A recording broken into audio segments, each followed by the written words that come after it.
Do you ever find yourself standing in front of the refrigerator, looking at those perfectly good leftovers from last night's dinner, thinking about how convenient it would be to just warm them up for another meal? We've all been there, haven't we? It's a smart way to save time, save money, and certainly to avoid waste. After all, our parents and grandparents always taught us to finish our plates and make the most of what we have. But what if I told you that some of those seemingly innocent reheated dishes could actually be doing more harm than good to your precious body? It's a surprising truth that many of us, especially as we get a little older, might not be fully aware of. The painful reality is that as our bodies age, our digestive systems can become a bit more sensitive, and our immune systems might not be quite as robust as they once were. What might have been a minor tummy ache in your younger days could turn into something far more uncomfortable, or even genuinely serious. Now, the secret isn't to waste food, of course, but to understand which foods, when reheated, can actually become quite dangerous, potentially exposing you to harmful bacteria or toxins that can make you feel unwell, or worse.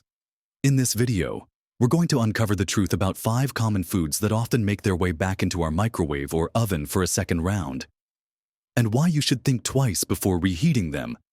Understanding this isn't about fear. It's about empowerment and ensuring you're protecting your health. And trust me, you'll want to stay right until the very end, because what I'm going to share will truly surprise you and could make a huge difference to your everyday well-being. Let's begin our journey into this surprising topic with a true kitchen staple, something that graces dinner tables across the globe and is often made in large batches. Perfect for leftovers, plain old rice. Now, you might be thinking, rice. What could possibly be wrong with reheating rice? Well, my dear friends, the issue with rice isn't actually the reheating itself, but rather how it's handled before it gets back into the pan or microwave. Cooked rice contains spores of a common bacterium called Bacillus cereus. These spores can survive the cooking process.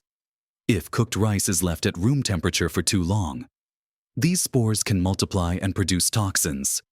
It's these toxins that can cause vomiting or diarrhea, and simply reheating the rice later might not destroy them. Think about it this way: you've just cooked a lovely meal with rice as a side. Maybe you serve it, and then the leftovers sit on the counter while you finish dinner, chat, or clean up before finally putting them in the fridge. That period, even if it feels short, can be enough time for those pesky spores to start waking up and multiplying. The longer the rice sits out, the more toxins can be produced. And once they're there, even heating the rice until it's steaming hot won't get rid of them. The key here is rapid cooling and proper storage. To keep your rice safe, try to cool it down as quickly as possible, ideally within 1 hour of cooking. You can do this by spreading it out on a shallow tray or plate to help it cool faster. Once cooled, pop it into a sealed container and get it into the refrigerator right away.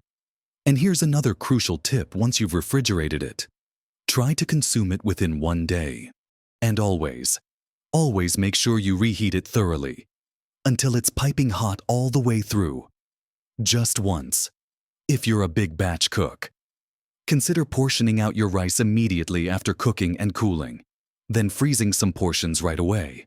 This way, you minimize the time it spends in the danger zone of temperatures where bacteria thrive. It's a simple change, but it's one that can truly protect your digestive health and prevent a very unpleasant experience. Now that we've shed some light on that humble grain, let's turn our attention to another very popular and versatile food that many of us love to have as leftovers: chicken. Roasted chicken, grilled chicken, chicken in a casserole. It's all delicious and seems like an easy meal the next day. However, much like rice, the danger with reheating chicken often lies in how it's been stored and how effectively it's reheated. Chicken, being a high-protein food, is particularly susceptible to bacterial growth, especially from pathogens like Salmonella or Campylobacter, if not handled correctly. When you cook chicken, these bacteria are generally destroyed. The problem arises if the chicken is allowed to cool slowly at room temperature, giving any surviving bacteria or new contaminants a chance to multiply. When you reheat chicken, the goal is to get it to a safe internal temperature throughout the entire piece. If you just warm it slightly, or if parts of it remain cooler than others, you're creating a perfect environment for bacteria that might have developed to continue to thrive. Reheating chicken can also change its protein structure, which some people find can lead to digestive upset or make the meat a little tougher and less palatable. The best practice for reheating chicken is to make sure it reaches an internal temperature of 165 degrees Fahrenheit, or about 74 degrees Celsius. Throughout, this means no cold spots, no lukewarm centers. If you're reheating a whole piece, consider slicing it into smaller, more uniform pieces first. This ensures that the heat penetrates evenly and quickly. A meat thermometer can be your best friend here, giving you peace of mind.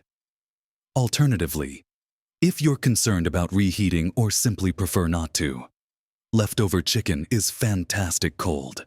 Think chicken salads, sandwiches, or as a topping for a green salad.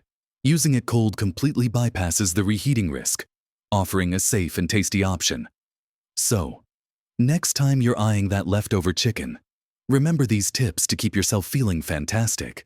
Now that we've discussed the surprising nuances of reheating rice and chicken, let's turn our attention to another beloved carbohydrate that often ends up as a leftover potatoes.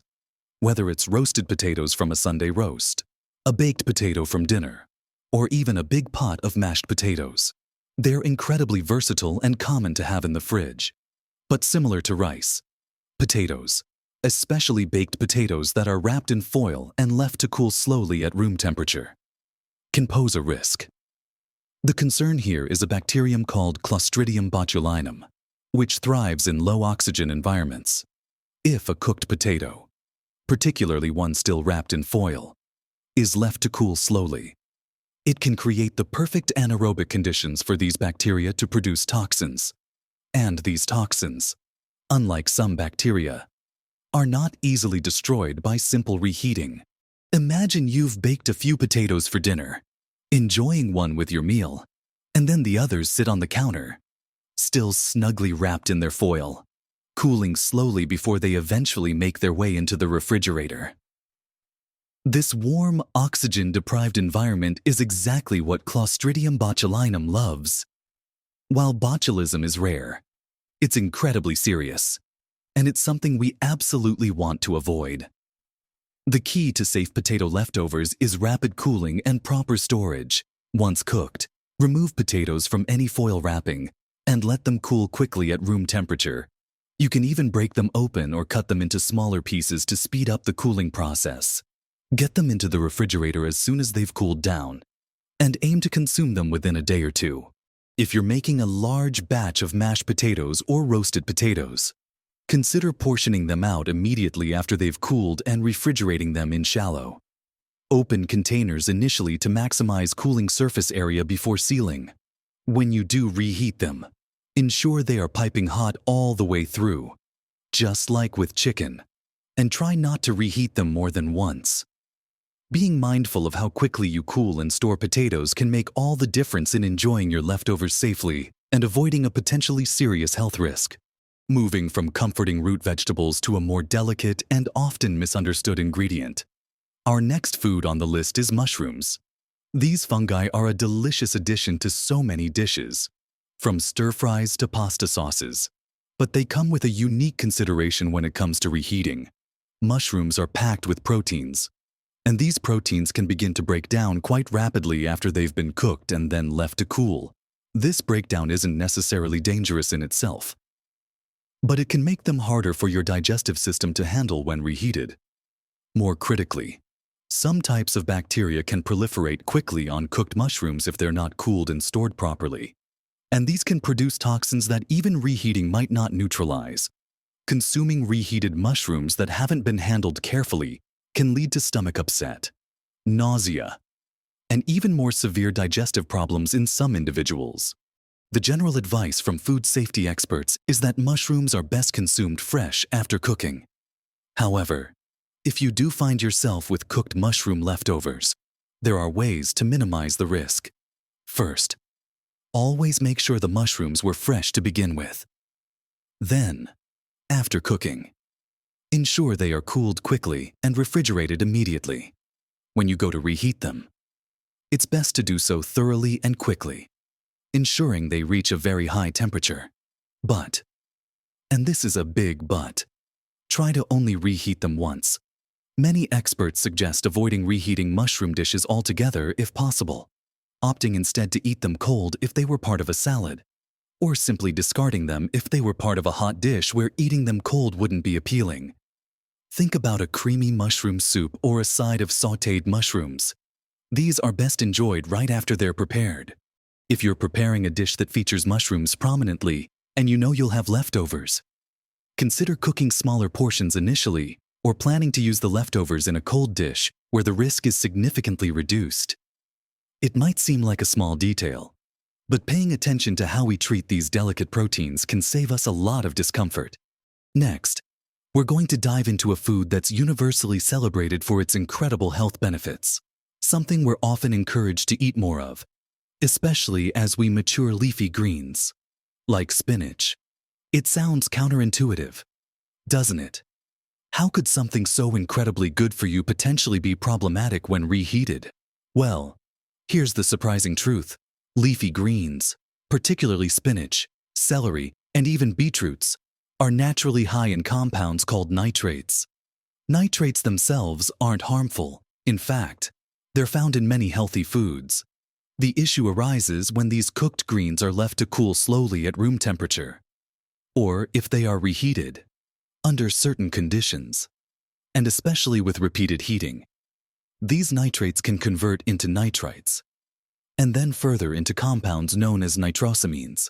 Some of these nitrosamines are considered potentially carcinogenic, meaning they could increase the risk of certain cancers, though the evidence specifically from reheated greens and human health is still an area of ongoing study. While the immediate impact might not be as dramatic as a bout of food poisoning, the long-term implications are certainly worth considering, especially for those of us who prioritize our health and longevity. For infants, the risk is more immediate and serious, which is why it's often advised not to give them reheated spinach. For adults, while the risk isn't as acute, it's still a good practice to minimize exposure to these transformed compounds. Think about that lovely spinach quiche, a side of wilted spinach, or even a soup with a generous amount of green vegetables. If you've cooked a big batch and plan to enjoy it over several days by reheating, you might be unknowingly creating these undesirable compounds. The best advice for cooked leafy greens is to consume them immediately after cooking. If you happen to have leftovers, it's generally safer to discard them rather than reheating. This might feel a bit wasteful at first, given how ingrained it is in us to save every scrap. But when it comes to long-term health and the potential risks, it's a small trade-off for peace of mind. If you simply must save cooked greens, try to incorporate them into a cold dish, like a salad or a cold wrap, ensuring they are cooled very quickly after cooking and stored promptly in the refrigerator. This minimizes the time they spend in the danger zone, where nitrate conversion is more likely. So, while spinach remains a nutritional powerhouse, it's important to be mindful of how you handle it once it's cooked. So, my wonderful friends, we've taken a fascinating and perhaps a little bit surprising journey together today. We've explored the hidden truths about reheating common foods like rice, chicken, potatoes, mushrooms, and those incredibly healthy leafy greens. It's not about throwing out all your leftovers or suddenly fearing your kitchen. Absolutely not. Instead, it's about arming yourself with knowledge, understanding the subtle science behind food safety, and making small, informed adjustments to your everyday habits that can have a profound impact on your well-being. From ensuring your rice cools quickly, to thoroughly reheating your chicken, or simply opting to enjoy your cooked mushrooms and spinach fresh or cold. These are all practical steps you can take right now to protect your precious body. Remember, small changes can truly make a big difference to your health and happiness. Our bodies, especially as we accumulate more wisdom and experience through the years, deserve all the care and attention we can give them. Preventing those uncomfortable digestive upsets, or even more serious health issues, is a powerful way to ensure you continue to enjoy every moment of your vibrant life. I'm so curious to hear from you. Have you ever experienced any unexpected issues after eating reheated food? Or perhaps you have your own clever tips for safely handling leftovers, or for transforming them into new, delicious cold dishes. Please share your thoughts and experiences in the comments section below. Our community thrives on shared knowledge, and your insights could be incredibly helpful to someone else watching this video.